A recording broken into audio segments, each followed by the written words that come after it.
semuanya, selamat datang di channel YouTube Keluarga Rode. Oke, sebelum aku lanjutin video aku, semoga teman-teman di luar sana tetap sehat-sehat selalu ya. Tetap selalu menjaga kesehatan dan kebersihan agar kita tuh terhindar dari sakit-sakit atau virus-virus yang ada yang saat ini merajalela di Indonesia dan seluruh dunia. Dan juga para moms mungkin di sana yang lagi hamil, semangat karena ya hidup terus berjalan, tetap selalu sehat ya. Oke moms, ini aku mau berbagi sedikit lagi informasi tentang BPJS Kesehatan untuk para moms yang lagi hamil.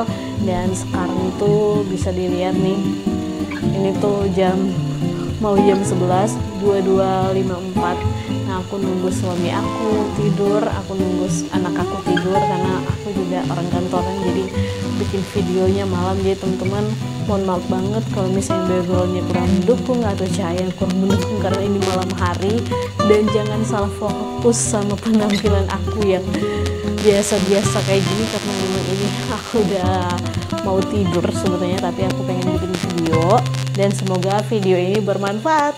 Kali ini aku mau bahas lagi tentang BPJS Kesehatan, syarat menggunakan BPJS Kesehatan untuk melahirkan. Oke moms, kartu BPJS kita atau KIS kita ini kita bisa gunain semaksimal mungkin. Kayak yang video aku udah bahas di video di atas ini tentang fasilitas yang kita bisa dapat selama hamil, terus operasi sesar, terus kita bisa dapat fasilitas melahirkan normal kayak yang di atas ini. Moms bisa klik di sini aja, nanti aku share videonya di atas ini. Jadi moms, kartu BPJS kita bisa digunakan selama perawatan, yaitu pas kita hamil, waktu kita melahirkan, dan pasca melahirkan kita bisa menggunakan kartu BPJS kita. Tapi moms, yang penting kita sesuai prosedur dari BPJS-nya ya. Jadi kartu BPJS kita aktif, kita nggak nunggak, terus kita pokoknya kartu BPJS kita harus aman selama kita mau pakai pas waktu kita hamil, melahirkan, dan pasca melahirkan. Berikut persiapan yang perlu moms tahu dalam menggunakan kartu BPJS. Yang pertama, prosedur melahirkan pakai BPJS. Hal yang perlu mom tahu, sebelum waktu persalinan moms harus ke vaskes tingkat 1. Nah vaskes tingkat 1 itu ada di kartu BPJS ya moms, tuh kalau sekarang bisa disebut KIS. Jadi misalnya vaskes tingkat 1 kita ada di puskesmas atau bidan atau dokter praktek, kita harus ke sana. Tapi kalau misalnya vaskes moms atau vaskes tingkat 1 moms itu nggak memiliki fasilitas yang baik, moms bisa langsung ke vaskes tingkat 2, yaitu rumah sakit umum yang bekerja sama dengan vaskes tingkat 1 kita atau bidan yang bekerja sama dengan vaskes tingkat 1 kita. Kan sekarang moms bisa langsung ke rumah sakit umum asalkan rumah sakit tersebut bekerja sama dengan pihak BPJS. Yang penting dalam keadaan darurat banget ya moms, misalnya kalau udah mau melahirkan normal tiba-tiba udah rasain kontraksi atau dapet pendarahan itu atau pecah keduban, moms nggak perlu lagi ke vaskes tingkat 1 moms, langsung aja ke rumah sakit agar lebih aman. Yang kedua, cara mengajukan surat rujukan. Oke moms, jadi surat rujukan ini hanya digunakan dalam keadaan darurat. Dan jangka waktu surat rujukan yang bisa kita pakai adalah selama 1 bulan. Itu pun surat rujukan kita bisa dapat dan kita bisa pakai asalkan fasilitas atau vaskes tingkat 1 kita ini tidak memiliki fasilitas yang bagus atau fasilitasnya kurang gitu. Jadi kita bisa dapatkan surat rujukan dari vaskes tingkat 1 kita ke vaskes tingkat 2 atau tempat lain yang bekerja sama dengan vaskes tingkat 1 kita. Oh ya moms, jadi selama 1 bulan masa berlaku surat rujukan itu kita cuma bisa pakai selama 3 kali, nggak bisa lebih. Yang ketiga, syarat-syarat dokumen yang perlu dilengkapi. Jadi moms, dokumen ini yang kita butuhin entah kita mau operasi sesar atau melahirkan atau ada keadaan darurat selama kita hamil. Dokumen yang kita perlukan yang pertama KTP, itu KTP asli dan fotokopi.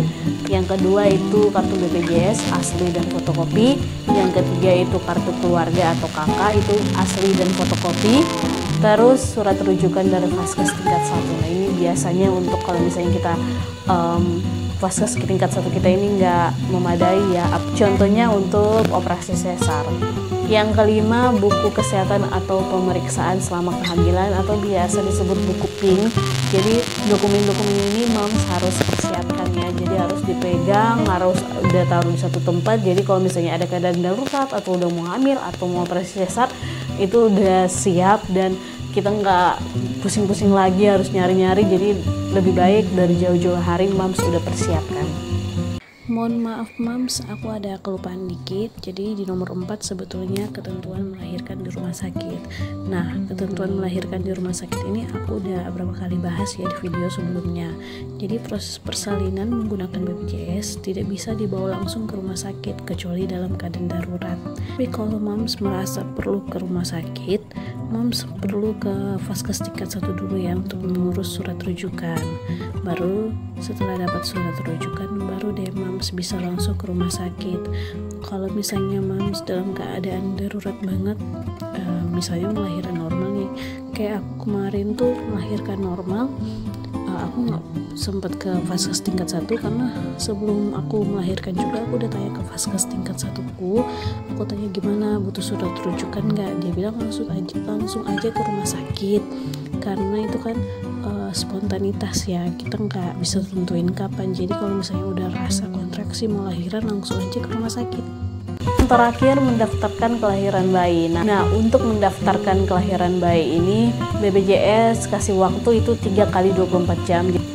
Jadi mam setelah melahirkan diusahakan langsung minta dokumen dari rumah sakit atau dari misalnya bidan, atau kita langsung bawa ke BPJS. Biasanya untuk kelas kesehatan tuh diikutin dari orang tua. Nah, sekarang kan ada wacana-wacana pemerintah kalau misalnya nanti mau dijadiin satu semuanya, ya mungkin semoga kalau ada wacana itu mudah-mudahan lebih nggak ribet lagi, dan mungkin saat ini ya moms bisa mengikuti alur dari tata cara BPJS yang sebelumnya ini. Jadi mungkin nanti wacana-wacana yang baru nanti ya kita berdoa aja semoga dengan ada wacana-wacana yang terbaru, semoga ya BPJS kesehatan makin baik lagi dan fasilitasnya didapat untuk kita pengguna kartu BPJS lebih baik lagi. Ya kita berdoa aja yang terbaik aja dan gak usah mengeluh-ngeluh mams, karena mengeluh itu gak akan membantu apa-apa. Ya kita bantu doa aja yang terbaik, pasti Tuhan akan berikan yang terbaik kok buat kita semua. Oke mams, itu beberapa informasi yang aku dapat dan aku pengen bagi ke mams semua tentang syarat menggunakan BPJS Kesehatan untuk melahirkan. Semoga mams bisa terbantu, dan kalau misalnya ada yang pengen tanya-tanya bisa komen di bawah, aku akan coba menjawab. Sekian dulu video dari aku, semoga video ini bermanfaat dan sampai jumpa di next video.